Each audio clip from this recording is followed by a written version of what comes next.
God! May gagawin kami ngayon na sobrang tagal na namin hindi ginagawa ni Boo. As in, mga maraming taon na yung nakaraan bago niya nagawa sa akin yon. Ngayon, uulitin niyang gawin. Medyo kinakabahan ako. Oh my God! Nakaplano to last week pa yata or 2 weeks ago. Hindi lang matuloy-tuloy. Panay ako bukas ng bukas kasi hindi ako sure kung itutuloy ba namin gawin to or hindi. Ngayong araw na to matutuloy na nga siya. Nakapangbahay lang ako.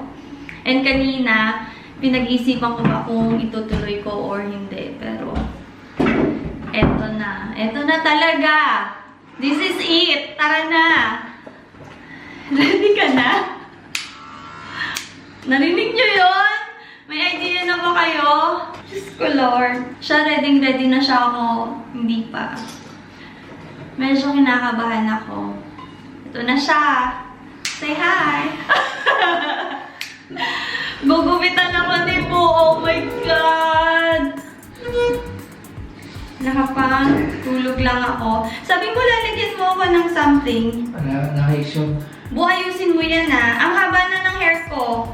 Oh, ayan na yung haba ng hair ko. Kuha ko na.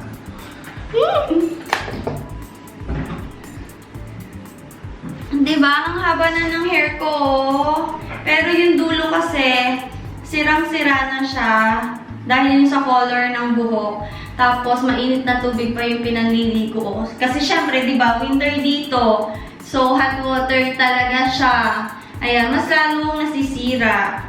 Sinabihan na ako nung nagupit sa akin, huwag ka maliligo ng hot water. Kasi mas lalong masisira at saka yung color nag-iiba nga. Tapos nagti-treatment na lang ako para yung color bumalik-balik siya sa dati. Para hindi maging warm yung color niya. Pero yung dulo niya, as in sirang-sira na. In-straight ko nga siya kanina. Yan, para paggupit ni Boo. Straight din. Straight lang yung gupit sa akin ni Boo, pero kinakabahan ako. Kasi ang ganda ng ang ganda ng buhok ko ngayon. Hindi siya maganda. Sira na siya. I mean, maganda siyang i-style ngayong mahaba na. Lalo na pag nagkukulot ako, ang ganda-ganda niyang i-style, ganun. Gumaganon na rin ako. Nagagaya na ako sa mga pinapanood ko. Gumaganon-ganon na. So, yan. Pero ayoko sanang ipagupit kasi nga nagagandahan na ako kapag ini-straight ko siya or kinukulot ko siya. Ang ganda-ganda niyan tignan. Pero dahil nga sira na yung dulo, kailangan ko na talaga siyang pagupitan. Ready na ako. Bahala na si Batman. Bahala na si Boo pala.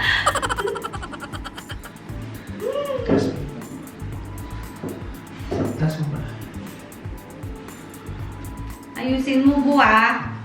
Baka magpaigsi. Si Boo gusto niya pag maigsi yung hair ko, kaya kinakabahan ako. Kaya pinopostpone ko everyday. Kasi baka mamaya, sadyain niya talagang ano. Sadyain niya, iksihan yung buhok ko. Gusto niya yung dito, ganyan, bob. Yun, gusto niya yun na buhok ko. Eh, ang hirap iayos pagka maigsi yung buhok. Mas nahihirapan akong iayos siya. Yan. Gusto ko, kinakabahan ako. Okay. Buwas. Straight lang. Layer yung buhok ko, kaya maganda. Eh, yun, straight lang ni Boo para matanggal yung sira ng hair ko. Boo, kapag nasira yung gupit mo, ah, ikaw magbayad sa ano ko, sa salon ko, sa hair ko. Tignan mo muna yung ulo ko kung pantay. Oh, straight. Hindi, mas straight. Ano ako, bahala. May naiwan pa dito sa harapan, no? Saan? Ayan, oh, tignan mo, hindi mo alam. Ipapatay ko siya para smooth sa transition sa gilid. Transition sa gilid, may transition pa. Patatuloy ko ang mga ganito. Basta huwag mong ngigsiya masyado po, ah. Oh. Huwag mo kong susugatin.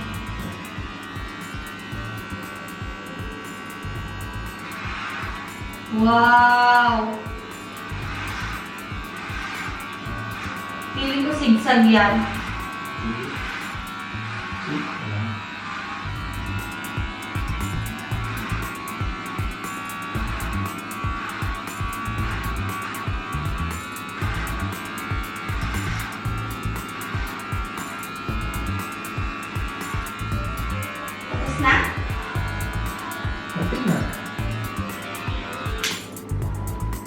yung dinaldal ko nung umpisa kaysa sa... Kasi niya.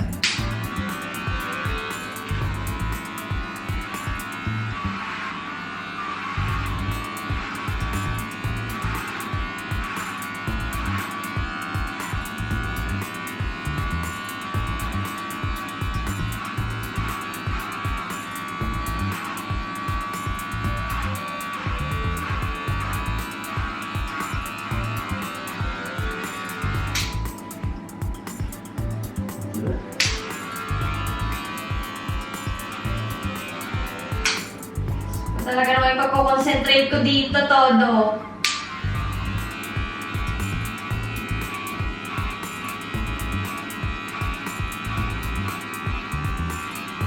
Hindi ba ako bako?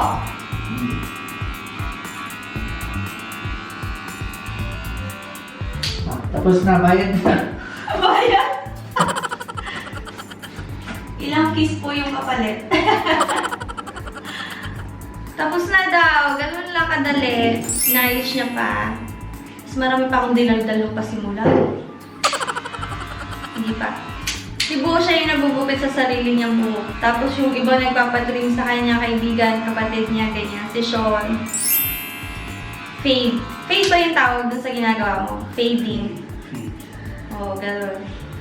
Yung mga gilid-gilid lang, gano'n. Ayan, magaling si Bo. Tapos si Sean naman si Sean nahilig na rin magupit.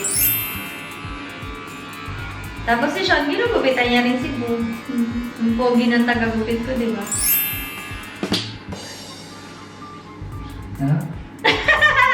Gusto mo yon? Si Bo ba late ba sumasagot? Ang tagal. Okay na. Happy ka sa ginawa mo, ah. Oo. May nabawas ba? Parang wala naman. Meron ba? Mayroon. Ito, oh.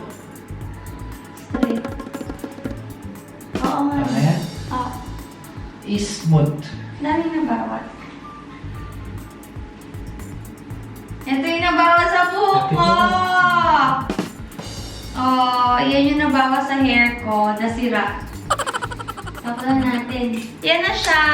Straight lang. Sobrang bilis. Parang gumaan yung buhok ko. Charot. Ang OA. Diba? Malaki din yung nabawas ko, ah. Oo, mga ano to siguro, 10 cm. 10 cm din. 8 to 10. Okay na rin. Parang gumaan sa hair. Wow! Hindi ako sanay ng yung straight. Gusto ko talaga kung nagpapagupit ako layer. Ayan! Medyo naging fresh bang tignan. Bumata bang tignan. Oo bumata konti lang yung nabawas. Ayan siya. Straight na siya. Sabi mo, gupit tita. Makagupit tita ka dyan. I'm so pag-gets. Pangano to, malapit na Valentine's, di ba? Magdi-date kami ni Bo. Dito lang sa bahay. Wala kaming kasama sa Valentine's. Ayan na siya. Straight na straight. Thank you, Bo, sa libreng gupit. Ang mahal kasi magpagupit dito, grabe. Ngayon, libre lang. Thank you! Hindi nasira yung hair ko. Butang ko lang naman to. Okay na. Thank you. Wala akong buhok. Wala. Oh, bayad na. Bayad na. Kiss. Oh, ligpit na ligpit. Ikaw na. Ganun yung freezer, diba? Ikaw na tagalipit. Okay naman siya. Ang laki din ng nabawas. Ganda ba? Hi! Bago ako gupitan ni Bo, gumawa na ako ng banana bread. Nakasalang na siya dyan sa oven. Dalawa yung ginawa ko. Wala lang. Sinipag lang akong magawa. But anyway, nagustuhan nyo ba yung gupit ko? O, diba? Pak! Nakabang tulog pa. Ang laki rin ng nabawas. Yung kanina ni Razor ni Bo, hindi pa natapos doon. Ginupit-gupit niya pa. Hindi ko na yun na-videoan. Kasi tumayo na ako. Tapos ginupit niya yung likod. So, ang laki ng nabawas niya. Yan. Pero okay lang. Parang gumaan yung pakiramdam ko. Mga ganun din siguro yung nabawas sa buhok ko. Yung talagang sirang-sira na buhok na nakakainis na pag nakikita ko, may split ends na kaya kailangan na rin talagang tanggalin. As a reward ni Boo, gumawa ko ng banana cake. Hiwain na natin. Kung maliit ang ating hiwain. Tapos iniisip ko, kanina habang gumagawa ko nito, tumitingin din ako ng recipe ng red velvet cake. Pakita natin yung hair ko. Wow! Ano ba yun? Hindi red velvet cake. Ano pala, red velvet brownies yung nakita ko na recipe. Tapos, inisip ko, parang tamang-tama siya sa Valentine's. Kasi si Shay, pupunta siya sa mga kaibigan niya. May girls date daw sila. Yun. Tapos sabi ko, sige, magagawa ako, tapos magdala ka. Yun lang, na-share ko lang. Nasa ano ako ngayon? Nasa mood ako ng baking ngayon. So, parang gusto kong mag-try ng mga bagong recipes. Kasi yung ginagawa kong brownies, yung classic lang siya. So, gusto ko lumabas sa comfort zone na yon. Kaya itatry ko yung red velvet brownies bukas. Sana masarap. Kasi ang sarap-sarap niyang tignan. Search nyo. Ang ganda niyang tignan. Nakikita ko siya lagi sa mga videos. Pero ito mainit-init pa. Yung banana bread natin. Ito minsan hinahaluan ko siya ng walnuts and ube. Yung extract. Ube extract yan. Medyo lumilipad yung utak ko ngayon. I don't know why. Yan siya. Ang bango-bango niya kanina. Gustong-gusto kong nagbe-bake nito. Tsaka sinabi ko nung nag-break ako ng brownies, di ba? Isa to sa mga pinakamadaling i-bake na hindi ka talaga ipapalpak. Ito yung kunin natin yung dulo. Oh my God. Nilagyan ko talaga siya ng extra banana. Ang sarap nito.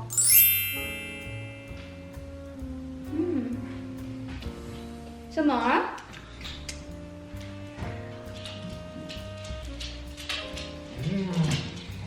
Sarap? Kumuha agad. Thank you. Ang sarap! Sana matikman nyo. Sarap. Ilalagay ko yung recipe ko sa description. Tingnan nyo na lang. Tapos next time, gagawa ko ng video ng banana cake. Sana guys, nagustuhan nyo yung video namin na to. And thank you again for watching. Bye!